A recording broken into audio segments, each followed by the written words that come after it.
Hello friends, स्वागत है आपका YouTube channel PYQ with Pankaj पे। आज हम लोग महेश वर्णवाल का ये एनसीईआरटी का भूगोल जो पूरा कंप्लीट वीडियो देखेंगे। भारत का भूगोल है तो उद्योग से शुरू कर रहे हैं। तो चलिए हम लोग शुरू करते हैं। देख लीजिए, स्टेनलेस स्टील किसका बना होता है? तो मैग्नीज, क्रोमियम और निकल का बना होता है। उसके बाद दुर्ग में भिलाई जो स्टील संयंत्र है, तो भिलाई रूस के सहायता से बनाया गया था। और भी देखिए कि जैसे भारत में लौह इस्पात के कारखाना कहाँ कहाँ है, तो जमशेदपुर, यहाँ मतलब कि उड़ीसा के गुरु महिसानी और मयूरभंज की नोवामुंडी खान से मतलब यहाँ लौह अयस्क प्राप्ति होता है। जमशेदपुर के कारखाना में मतलब उड़ीसा वाला गुरु महिसानी और मयूरभंज और नोवामुंडी के खान से जाता है।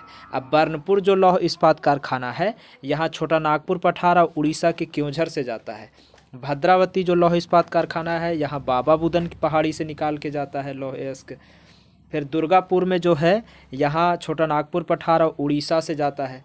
राउरकेला वाला जो मतलब इस्पात संयंत्र है, वो वहाँ क्योंझर, उड़ीसा के मतलब क्योंझर से लौह इस्पात जाता है। भिलाई जो है, ये डल्ली राजहरा क्षेत्र से कोयला जाता है, लौह अयस्क जाता है। फिर आगे देख लीजिए, बोकारो, बोकारो में भी उड़ीसा से जाता है। और विशाखापट्टनम में बैलाडीला खान से जाता है। और पारादीप में उड़ीसा क्योंझर बनाई क्षेत्र से जाता है। फिर अब ये फैक्ट देखिए कि कौन सा उद्योग है जिसमें भारत के लिए सबसे अधिक विदेशी मुद्रा अर्जित करता है। तो लोहा इस्पात जो है, ये उद्योग में भारत सबसे ज़्यादा विदेशी मुद्रा प्राप्त करता है। छत्तीसगढ़ का कोरबा देख चुके हैं कि एल्युमिनियम उद्योग के लिए प्रसिद्ध है। फिर भारत में रूस के सहयोग से भिलाई, ब्रिटेन के सहयोग से मतलब रूस के सहयोग से भिलाई और ब्रिटेन के सहयोग से दुर्गापुर, जर्मनी के सहयोग से राउरकेला ये बनाया गया है। सबसे पुराना उद्योग सूती वस्त्र उद्योग। चुनार, तो ये सीमेंट उद्योग के लिए प्रसिद्ध है। आगे देख लीजिए, चुनार हो गया सीमेंट उद्योग। फिर सीमेंट का संघटक में तो चूना पत्थर हो जाएगा। मध्य प्रदेश का कीटनाशक उद्योग, तो ये भोपाल में है, प्रसिद्ध है भोपाल का। इसमें है कि भारत में रबड़ उद्योग कहाँ है, तो पणजी में है। टिस्को संयंत्र आप जानते होंगे, तो ये जमशेदपुर झारखंड में है। अब यहाँ से देखिए, ये इम्पॉर्टेंट है कि एल्युमिनियम उत्पादक कंपनी है, उसका केंद्र है। जैसे बाल्को जो कंपनी है, ये रूस के सहायता से बना है और ये कोरबा छत्तीसगढ़ में है और रत्नागिरी महाराष्ट्र में, 2 ब्रांच है इसका। फिर नाल्को जो है, ये फ्रांस के सहयोग से बना है, इसका उड़ीसा में है, दामनजोड़ी और अंगुल में केंद्र। हिंडाल्को जो है, ये अमेरिका के सहयोग से बना है, ये रेणुकूट यूपी में है। इंडाल्को, इंडाल्को है ये, वो हिंडाल्को था। इंडाल्को कनाडा में है और ये जेके नगर और मूरी झारखंड, अलवय केरल में बना है इसका।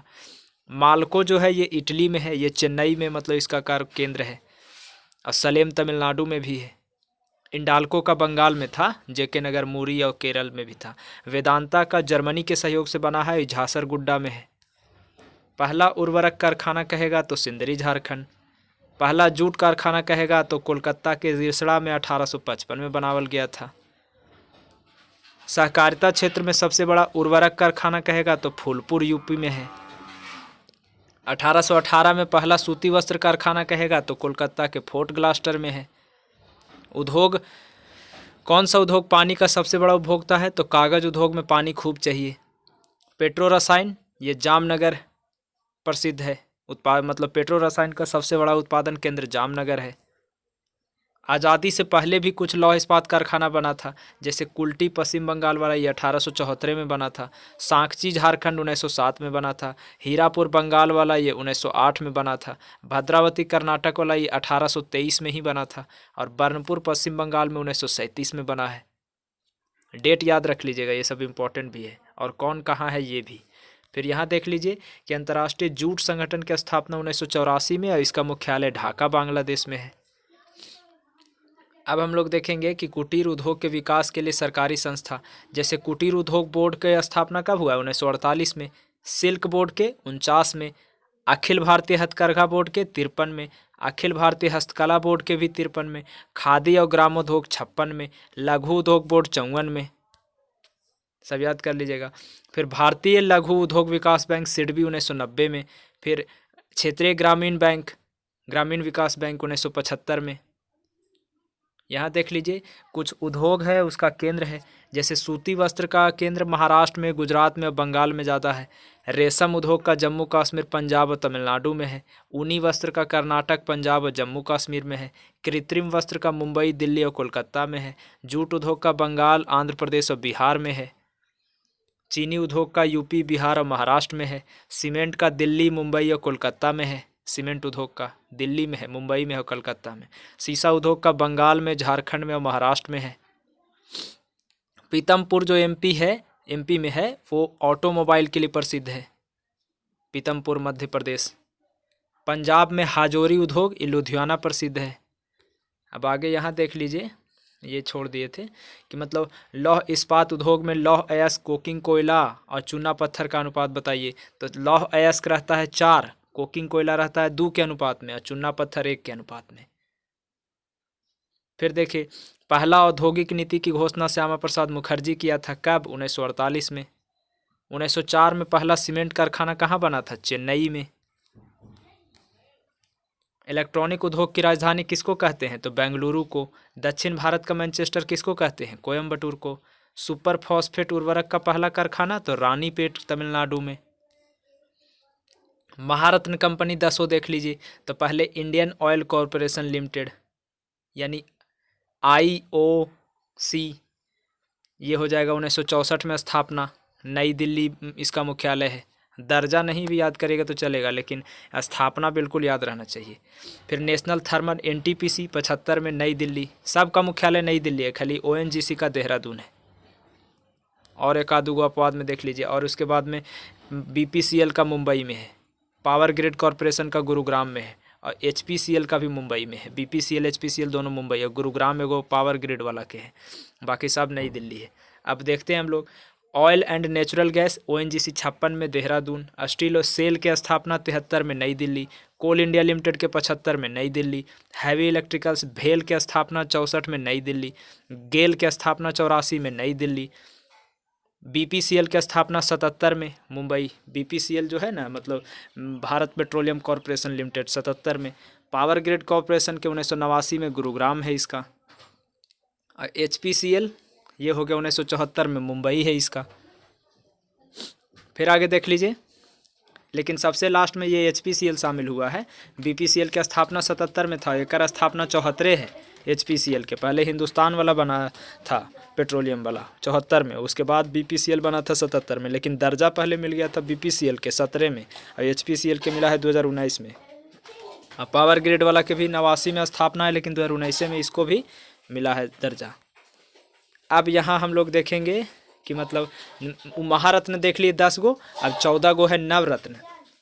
तो देखिए, MTNL 86 में स्थापना, बेल 54 में, हॉल 1940 में, NMDC 1958 में, राष्ट्रीय खनिज विकास निगम, आप पढ़ भी लीजिएगा हिंदी भी। ग्रामीण विद्युतीकरण निगम लिमिटेड, ये हो गया 69 में। नालको हो गया 81 में। PFC हो गया 86 में, यानी पावर फाइनेंस कॉरपोरेशन। नौवहन निगम SCI 1961 में। निवेली लिग्नाइट कॉरपोरेशन लिमिटेड 1956 में। ऑयल इंडिया लिमिटेड 1959 में। राष्ट्रीय इस्पात निगम लिमिटेड 1982 में। इंजीनियर्स इंडिया लिमिटेड 1965 में। कंटेनर कॉरपोरेशन निगम लिमिटेड 1988 में। राष्ट्रीय भवन निर्माण कॉरपोरेशन लिमिटेड 1960 में।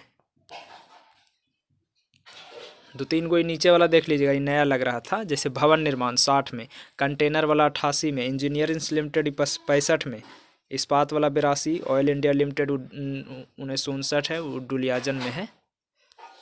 अब यहाँ देख लीजिए कि 1947 में मध्य प्रदेश में नेपा नगर में अखबारी कागज़ का पहला मिल बनाया गया था, 1947 में। अब जनसंख्या और नगरीकरण हम लोग देखेंगे। तो भारत के संविधान में जो 7वीं अनुसूची है वो 246 के अंतर्गत संघ सूची में आता है। यानी जनगणना कौन सूची में आएगा? संघ सूची में। कौन से अनुच्छेद के अंतर्गत? तो 7वीं अनुसूची के 246 अनुच्छेद के अंतर्गत। टोटल जनसंख्या बता दीजिए इंडिया के, तो 121 करोड़। आज़ादी के बाद कै गो जनगणना हुआ? 7 गो। कुल जनसंख्या का इंडिया का परसेंट कितना है? 17.5% है। पहली जनगणना 1872 में, मेयो के कार्यकाल में। 2011 में भारत का ये जो 15वीं जनगणना था, आज़ाद भारत के कहेगा तो 7वीं जनगणना था। जनगणना 2011 के अनुसार भारत के कुल जनसंख्या घनत्व तो 382 वर्ग प्रति व्यक्ति 1 वर्ग किलोमीटर में रहता है। फिर कहेगा कि किस राज्य का सबसे ज़्यादा जनसंख्या घनत्व है, तो बिहार के 1 वर्ग किलोमीटर में 1106 आदमी रह रहा है। सबसे कम किसका जनसंख्या घनत्व है, तो अरुणाचल प्रदेश के मात्र 17 व्यक्ति है 1 वर्ग किलोमीटर में। फिर दशकीय वृद्धि दर अगर देखते हैं इंडिया का 2011 में, तो 17.64% वृद्धि हुआ था 10 साल में। पुरुषों की कुल जनसंख्या 62.32 करोड़, महिला के 58.75 करोड़। सबसे अधिक आबादी वाला यूपी है, लगभग 20 करोड़।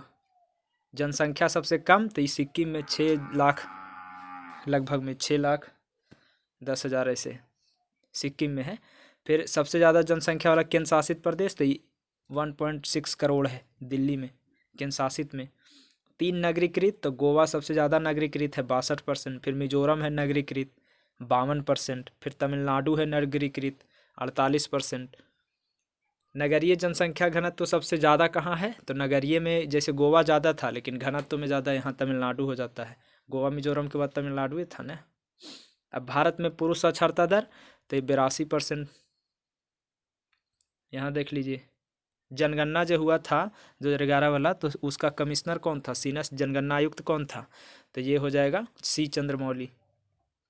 छत्तीसगढ़ के दंतेवाड़ा जिला जो था वो आदिवासी जनसंख्या का परसेंटेज सबसे ज़्यादा था।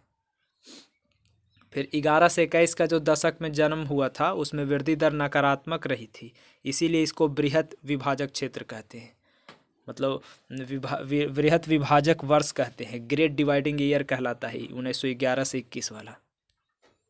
आगे देखिए, सबसे कम जनसंख्या केंद्र शासित प्रदेश कहाँ, तो लक्षद्वीप में, मात्र 64,000 आदमी है वहाँ। फिर ये देख लीजिए, कुल साक्षरता दर भारत का तो 73%, 73.04। महिला का भारत में 65%। केरल में सबसे ज़्यादा साक्षर है, 94% लोग पढ़ल है।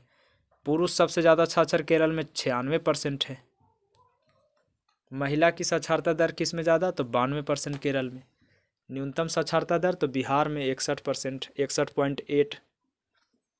2011 के जनगणना के अनुसार भारत के मेघालय में स्त्री पुरुष शिक्षा में सबसे कम अंतर है। मेघालय के मतलब पुरुष और महिला दोनों में अंतर कम है, यानी लगभग दोनों पढ़ल उतने हैं मेघालय में। न्यूनतम पुरुष साक्षरता तो बिहार में 71% लोग पढ़ल है बिहार में। देखो बिहार के तो कहीं नहीं, कैसे अगला रिपोर्ट जो आएगा ना वो अच्छा है।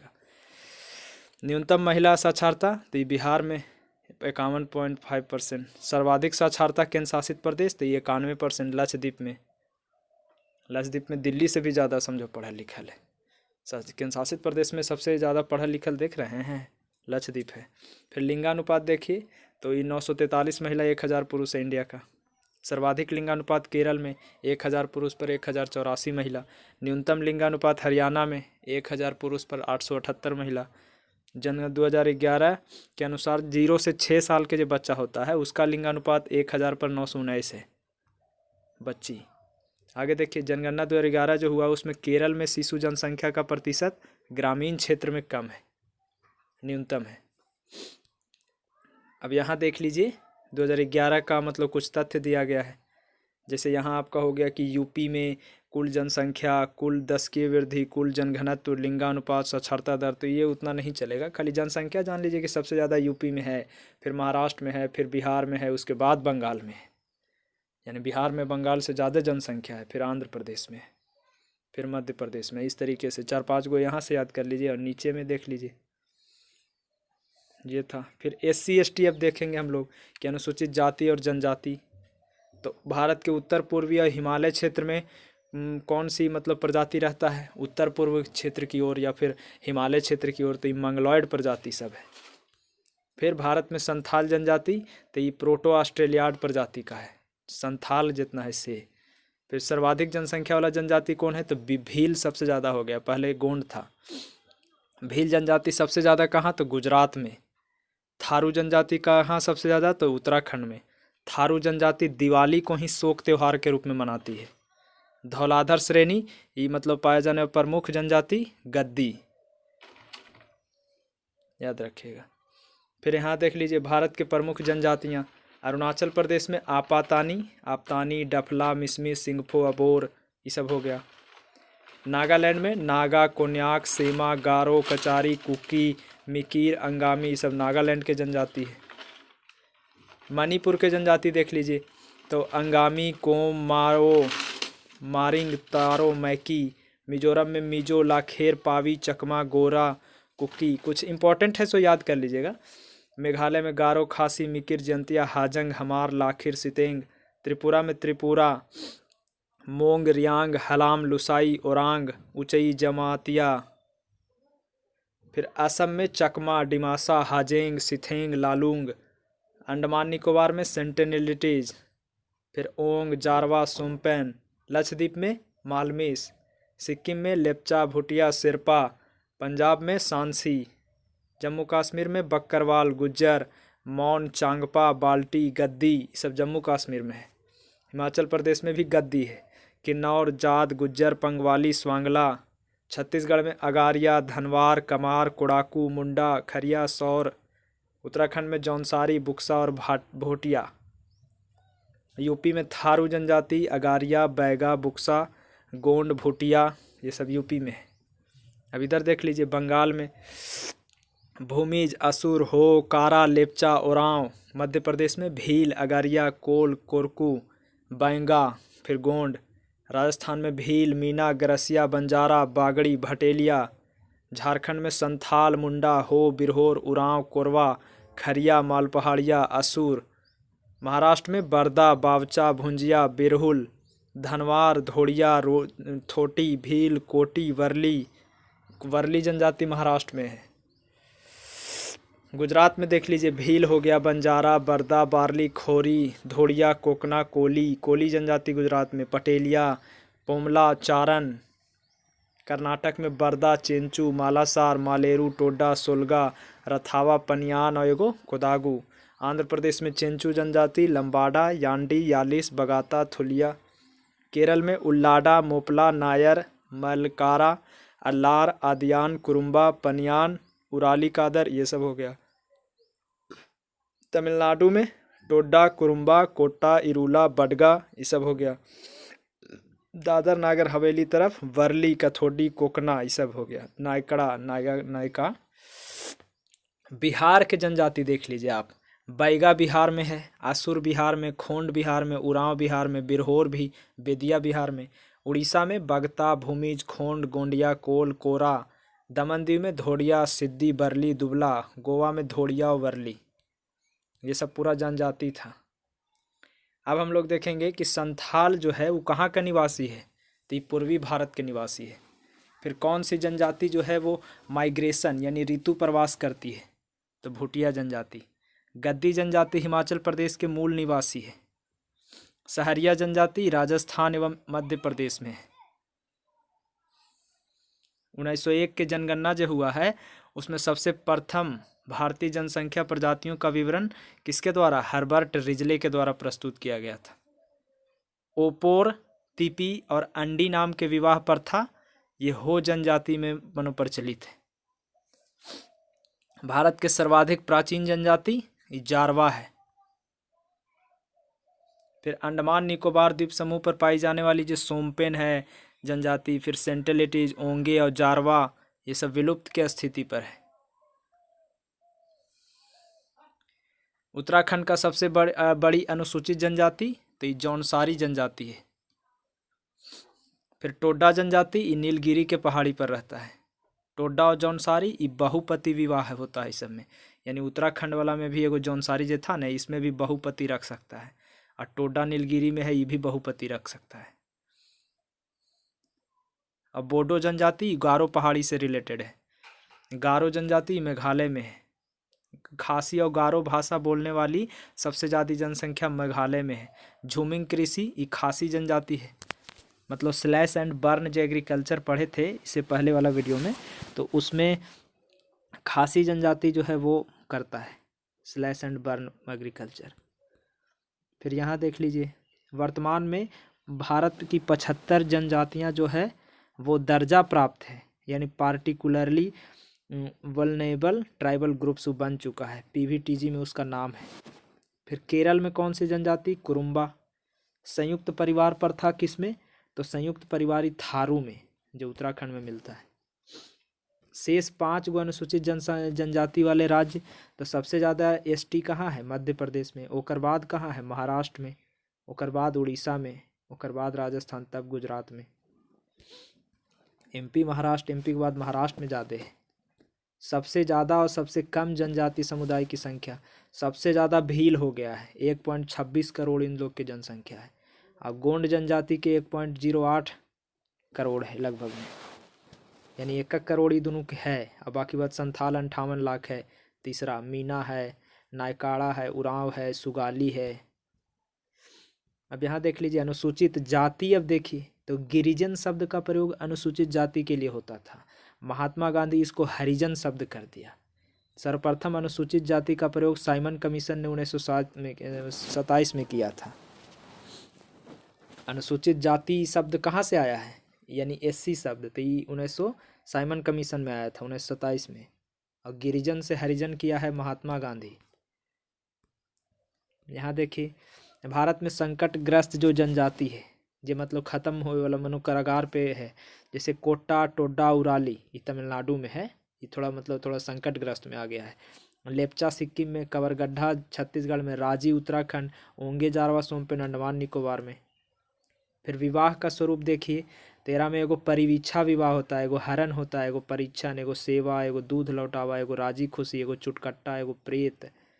तो परिवीक्षा विवाह कुक्की में, हरण विवाह गोंड में, हरण कर लेता है। परीक्षण होता है भील में, सेवा होता है खासी और थारू में, दूधवा लौटावा ई गोंड में और हरण भी था गोंड में, राजी खुशी हो में, चुटकुट्टा ई थारू में, और प्रेत विवाह होता है जाकर के न्यूर जनजाति में। दूगो के देख लीजिए, भील में परीक्षण था, गोंड में हरण कहिए या दूध लौटावा कहिए। अब जनजाति के शोषण से बचाव के लिए कुछ अधिनियम आया था। तो पहला आया था सिविल अधिकार संरक्षण अधिनियम 1955 में, फिर 76 में संशोधित भी हुआ है। सिविल अधिकार संरक्षण अधिनियम 55 में आया था, ये पूछ सकता है। फिर अनुसूचित जाति और जनजाति का अत्याचार निवारण अधिनियम 89 में आया है। फिर न्यूनतम मजदूरी अधिनियम भी आया था इन लोग के शोषण के बचने के लिए 48 में। अब बंधित श्रम पद्धति उत्पादन अधिनियम 76 में आया है। बाल श्रम प्रतिषेध और विनियमन अधिनियम 1986 में आया है। अब विभिन्न द्वीपों के प्रमुख जाति समूह, जैसे लघु अंडमान द्वीप समूह है, यहाँ ओंगे जनजाति है। फिर सेंटिनेल द्वीप पर सेंटिनेल जनजाति है। जारवा जनजाति मध्य और दक्षिण अंडमान में है। महा अंडमानीज स्ट्रेट द्वीप पर है। सोमपेन जनजाति ग्रेट निकोबार में, और निकोबारी भी ग्रेट निकोबार में। और सोमपेन और निकोबारी खाली नेग्रोइड प्रजाति के है, नहीं तो बाकी सब निग्रिटो है, यानी अंडमान निकोबार दने सब निग्रिटो है। अब अनुसूचित जनजाति देखिए, यानी एसटी जनजातियों के लिए आदिवासी शब्द कौन प्रयोग किया? तो ये ठक्कर बप्पा। आदिवासी एसटी के बारे में था, यानी हम लोग पढ़ रहे थे एससी के बारे में, यहाँ एसटी, तो एसटी हो गया ठक्कर बप्पा। आदिवासी शब्द के प्रयोग किया है। आदिवासी का पितामह यही कहलाता है। फिर संविधान सभा के सदस्य भी थे जयपाल सिंह, ये सबसे पहले जनजाति के लिए आदिवासी शब्द का प्रयोग किया था। संविधान सभा के सदस्य में कौन प्रयोग किया है? तो ये किया है जयपाल सिंह। जनजाति अनुसूचित जनजाति शब्द का प्रयोग संविधान के 5वीं अनुसूची में हुआ भी है। यहाँ देख लीजिए कि पुदुचेरी, दिल्ली, चंडीगढ़, हरियाणा और पंजाब, इस सब में कोई भी अनुसूचित जनजाति नहीं है, यानी एसटी बिल्कुल नहीं है। दिल्ली में आपको नहीं मिलेगा, पंजाब हरियाणा में नहीं मिलेगा, चंडीगढ़ तो राजधानी है वहाँ नहीं मिलेगा, अब पुदुचेरी में भी नहीं मिलेगा। अब आपका है कि राज्य और उसका मतलब केंद्र शासित प्रदेश, एकरा में अंदर देखेंगे तो बिहार हो गया। इसका स्थापना कब हुआ, राजधानी कहाँ है, क्षेत्रफल कितना है, कितना जिला है और भाषा कौन कौन है, से अब देखेंगे हम लोग। तो चलिए देख लीजिए। इसमें सबसे पहले हम लोग देखेंगे कि मतलब बिहार, तो बिहार देखिए इसकी स्थापना हुआ था 1912 में, लेकिन बिहार से उड़ीसा अलग हुआ था 36 में, वही दे दिया है, लगता है गलती दिया, 1912 होगा बिहार की स्थापना। अच्छा, पटना राजधानी है, 94,163 वर्ग किलोमीटर इसका क्षेत्रफल है। बिहार में 38 जिला है और हिंदी और उर्दू मुख्य भाषा है यहाँ का। उसी तरह से यूपी 1950 में लखनऊ राजधानी, इसका आप क्षेत्रफल देख लीजिए। क्षेत्रफल ज़्यादा इम्पोर्टेंट नहीं है, बिहार अपने अपने स्टेट का देख लीजिएगा। और जिला 75 गो है, हिंदी उर्दू भाषा चलता है यहाँ भी। अब उड़ीसा देखिए, उड़ीसा का देखिए 36 में स्थापना हुआ है। भुवनेश्वर राजधानी है। उड़ीसा में 30 जिला है, उड़िया भाषा चलता है। तमिलनाडु की स्थापना 50 में, 1950 में। यूपी के भी 50 में था। हाँ, तमिलनाडु भी 50 में। चेन्नई राजधानी है। तमिलनाडु में 33 जिला है और उड़ीसा में 30 गो था ना, इसका तमिल भाषा है।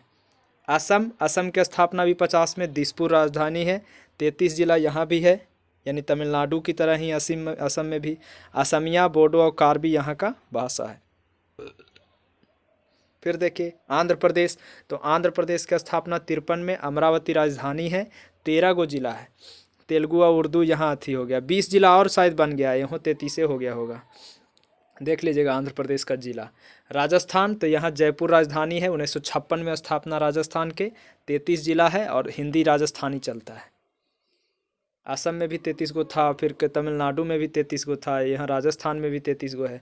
अब कर्नाटक देख लीजिए, तो कर्नाटक की राजधानी बेंगलुरु है और यहाँ 30 अथी है जिला और कन्नड़ भाषा चलता है। केरल की स्थापना 56 में। राजस्थान, कर्नाटक, केरल, मध्य प्रदेश, बंगाल सब 56 है। तो केरल के तिरुवनंतपुरम राजधानी है। 14 गो जिला है, मलयालम भाषा। मध्य प्रदेश में 56 में। भोपाल राजधानी। 53 जिला है एमपी में, सोच लीजिए। 75 गो था कहाँ, यूपी में, और यहाँ 53 गो है। हिंदी भाषा चलता है। बंगाल, तो बंगाल 56 में स्थापना। कोलकाता राजधानी। 23 जिला है, बांग्ला भाषा। गुजरात 60 में स्थापना। गांधीनगर राजधानी। 33 गो जिला गुजरात में भी और गुजराती भाषा। महाराष्ट्र 60 में। मुंबई इसका मतलब राजधानी है और 36 जिला है। मराठी यहाँ है। महाराष्ट्र में 36 जिला है। नागालैंड 63 में स्थापना। कोहिमा राजधानी और 12 गो जिला है नागालैंड में। अंग्रेजी और हिंदी दोनों चलता है नागालैंड में। पंजाब के 66 में स्थापना है और चंडीगढ़ राजधानी है और 22 जिला है पंजाब में और पंजाबी भाषा चलता है। हरियाणा में 66 में स्थापना है। चंडीगढ़ जिला यहाँ 22 गो है, यहाँ हिंदी भाषा है। हिमाचल प्रदेश 71 में। शिमला राजधानी है। 12 जिला यहाँ है हिमाचल में। हिंदी, डोगरी और पहाड़ी भाषा चलता है। मणिपुर की स्थापना 72, मेघालय 72 और त्रिपुरा 72। ममेत्री जानते होंगे। अच्छा, मणिपुर की राजधानी इम्फाल, मेघालय के शिलोंग, अगर त्रिपुरा के अगरतला। मणिपुर में 16 जिला, मेघालय में 11 गो और त्रिपुरा में 8 गो। मणिपुर में 16 गो है, मेघालय में 11 और त्रिपुरा में 8 गो। मणिपुर में मणिपुरी और मिजोरम में मेघालय में हो गया खासी, पनार, गारो अंग्रेजी और त्रिपुरा में हो गया बंगाली, कोकबरोक और अंग्रेजी। सिक्किम 75 में स्थापना। गंगटोक राजधानी है। सिक्किम में 4 जिला है। अंग्रेजी, लेप्चा, भूटिया और नेपाली भाषा चलता है। अरुणाचल प्रदेश 87 में स्थापना है। मिजोरम भी 87 है, गोवा भी 87 है। अरुणाचल प्रदेश के ईटानगर, मिजोरम के आइजोल और गोवा के पणजी। अरुणाचल प्रदेश में 25 जिला है और मिजोरम में 8 गो है जिला और गोवा में 2 जिला है। गोवा में मात्र 2 जिला है। तो देख लीजिए अरुणाचल प्रदेश में अंग्रेजी भाषा, न्यासी, मोनपा और मिजी। वैसे ही देख लीजिए मिजोरम में मिजो अंग्रेजी और हिंदी। मिजोरम में मिजो अंग्रेजी हिंदी। फिर गोवा में कोंकणी और मराठी।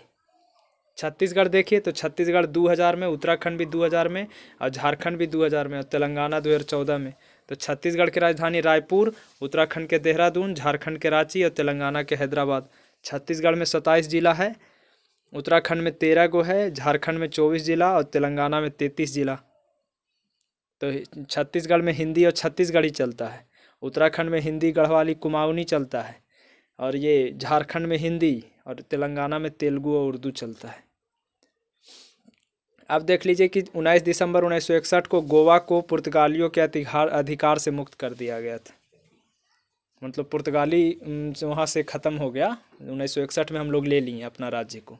अब कुछ केंद्र शासित प्रदेश है, 8 गो जो है, तो वो देख लीजिए। तो इसमें सबसे पहले अंडमान निकोबार द्वीप समूह, 1956 में स्थापना। पोर्ट ब्लेयर राजधानी है। अंडमान निकोबार में 3 जिला है। हिंदी, अंडमान निकोबारी, बांग्ला, तमिल, मलयालम, तेलुगु ये सब चलता है।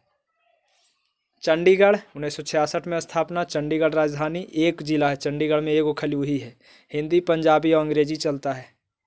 दादर नागर और दमन दीव, तो यहाँ दमन राजधानी हो गया है, दोनों को मिला करके 26 जनवरी 2020 का स्थापना हुआ है। अच्छा, यहाँ 3 जिला है दादर नगर में, गुजराती और हिंदी चलता है।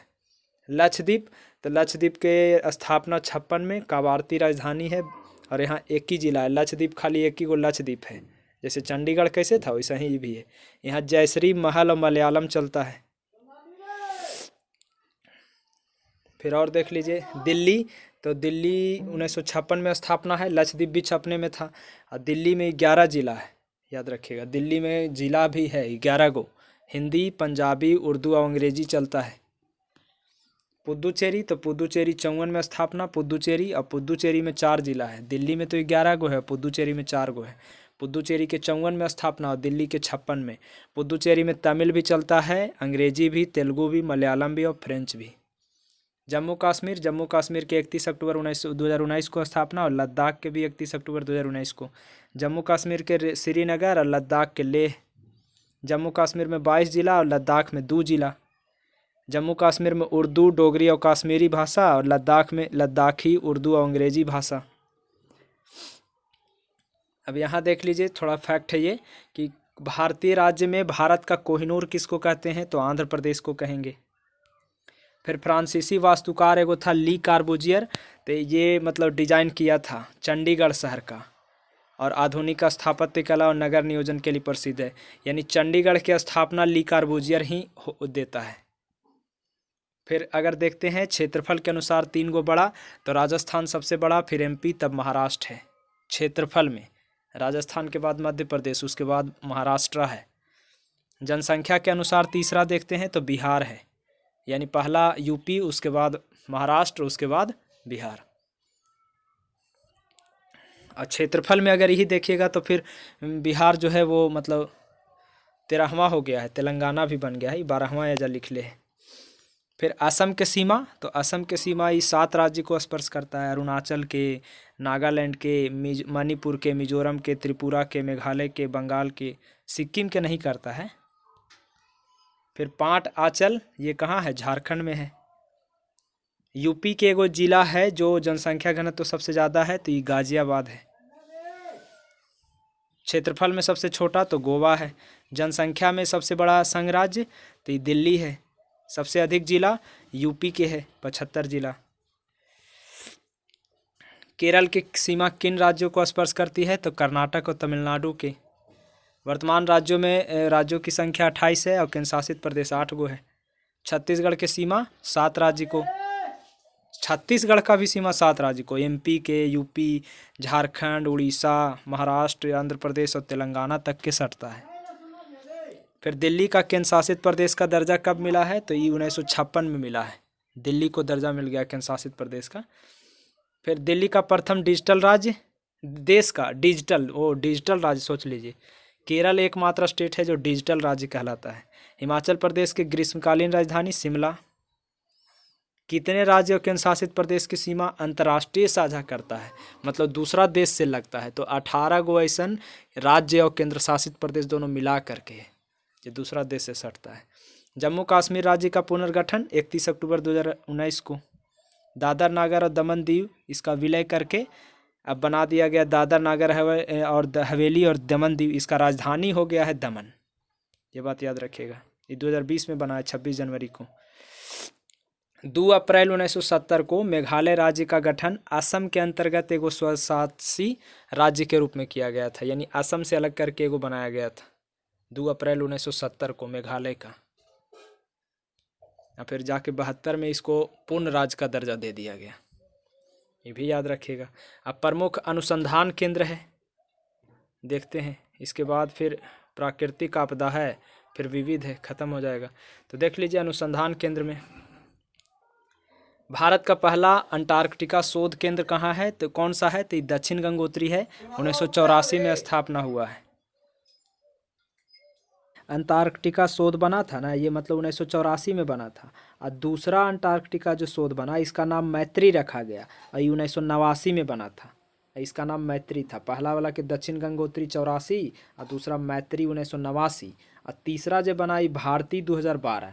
तीसरा जो शोध संस्थान अंटार्कटिका में बना ये भारती 2012। दोनों के ईस्वी नाम में साथ याद रखेगा।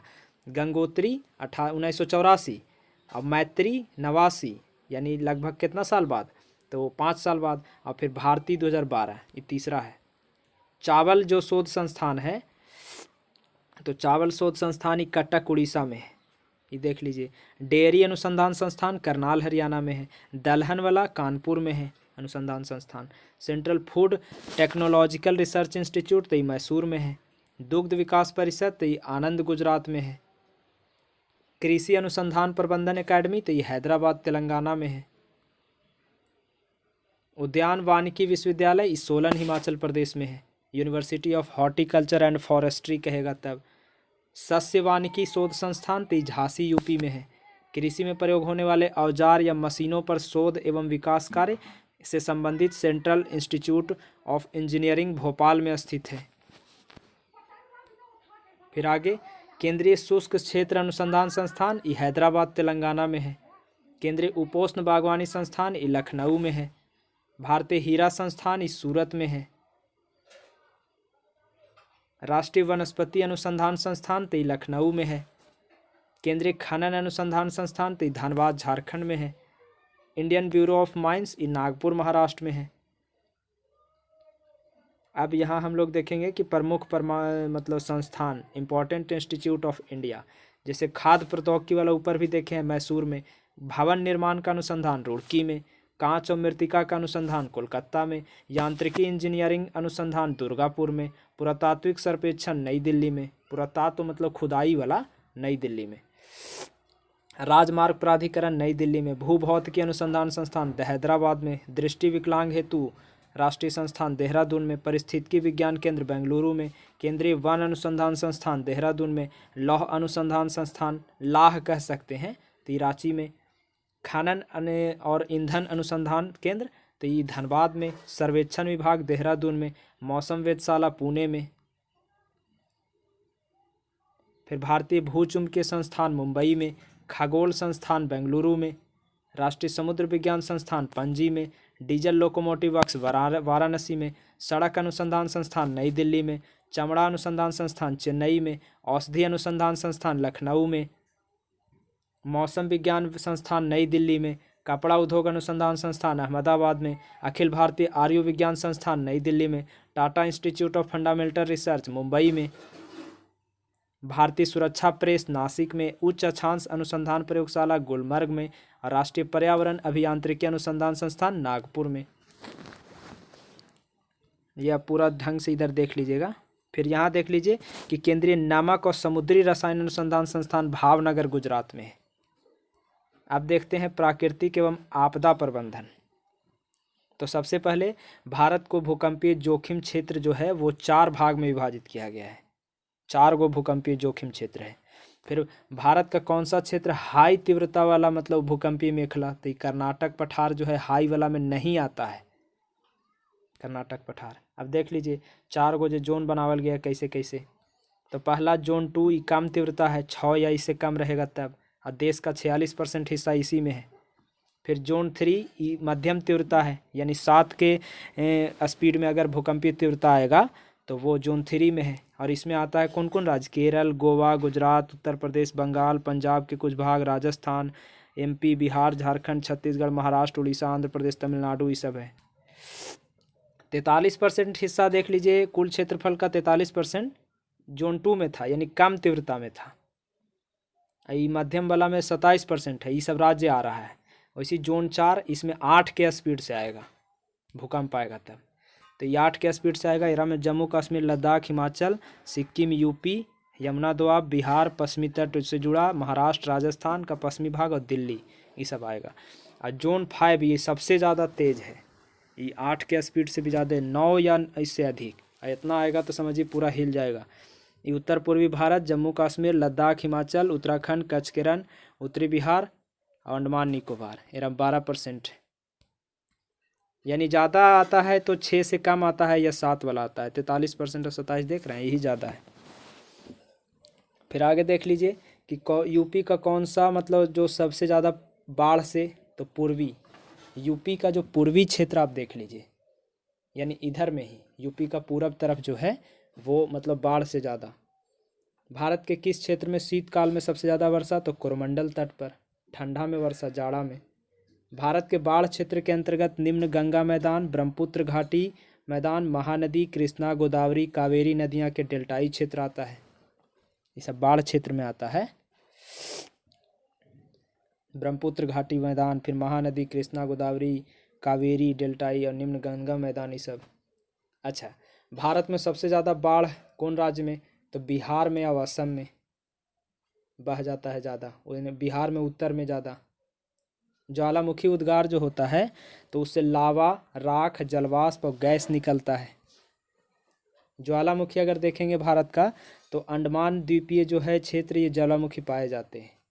जैसे बैरन, नारकोंडम और बारतंग, ये सब मतलब ज्वालामुखी है।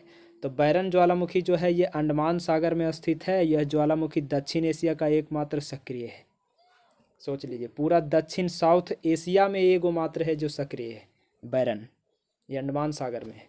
नारकोंडम तो ये है कि अंडमान सागर में ये भी है, लेकिन ये प्रसुप्त ज्वालामुखी है, यानी कब उद्गार होगा इसका कोई गारंटी नहीं है।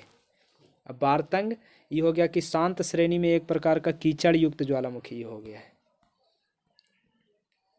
अब इधर देख लीजिए यहाँ कि भारतीय भू सर्वेक्षण का मुख्यालय कोलकाता। आप पुरातत्व कहता तो नई दिल्ली, लेकिन भू सर्वेक्षण कोलकाता।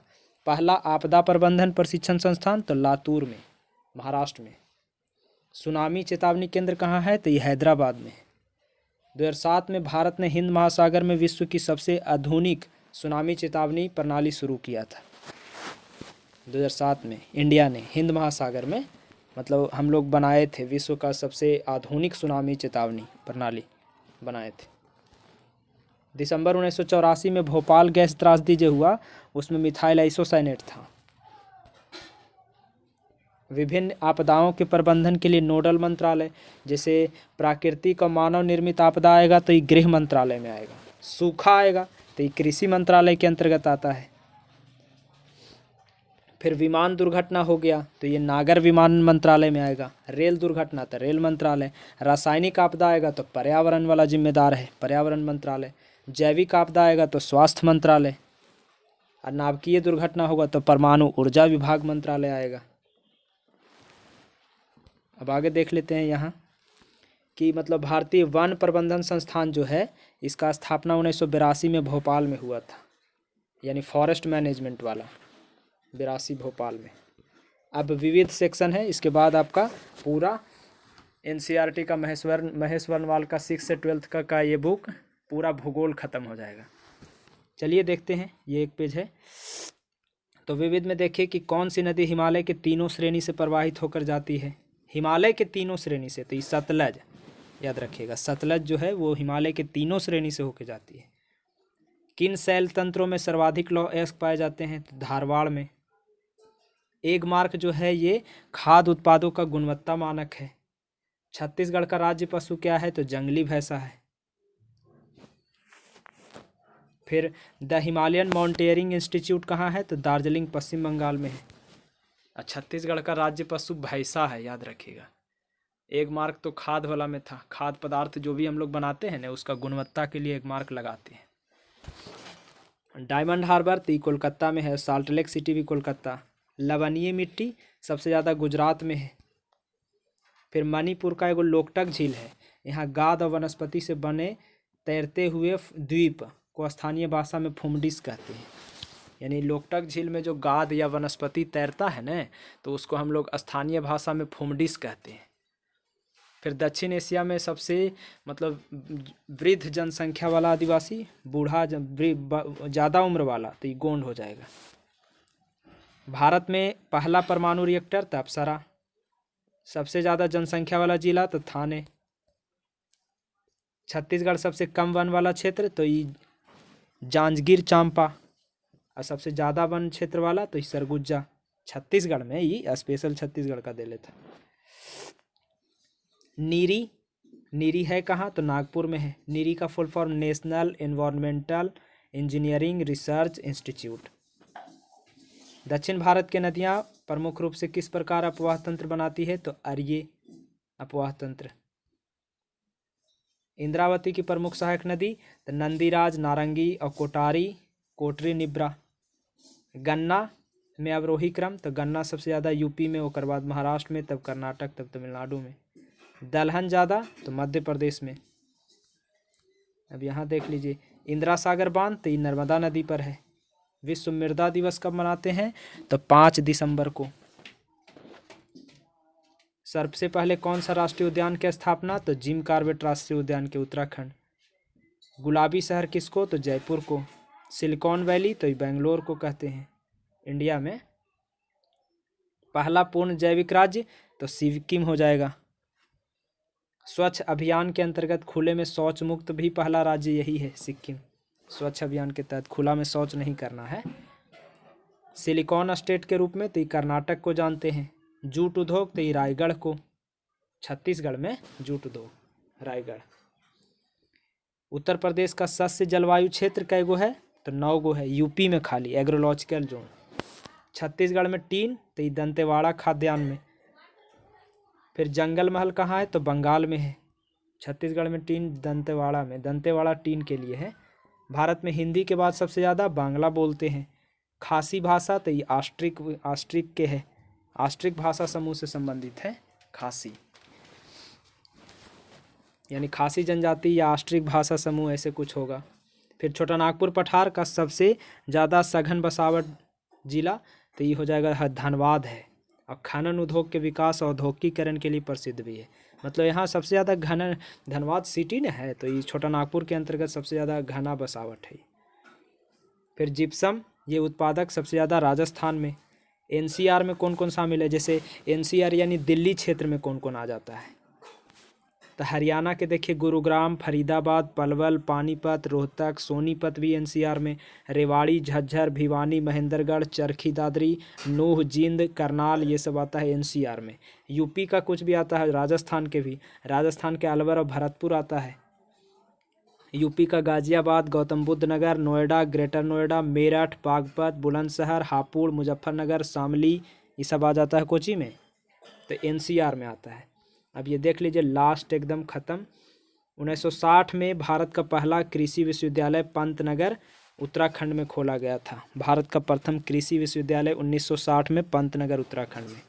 इसी के साथ आपका पूरा एनसीईआरटी सार संग्रह 6 से 12 तक का महेश वर्णवाल का पूरा कंप्लीट हो गया। आप इससे पहले का वीडियो नहीं देखे हैं तो प्लेलिस्ट चेक कर लीजिएगा, उसमें सारा शुरू से करवाया गया है। 1 घंटा का वीडियो होता है तो आप मन लगा करके उसे देखते हैं और याद भी हो जाता है। ज़्यादा लंबा होता है तो याद नहीं होता है, तो इसीलिए इससे पहले का वीडियो आप चेक कर लीजिएगा और वॉच कर लीजिएगा।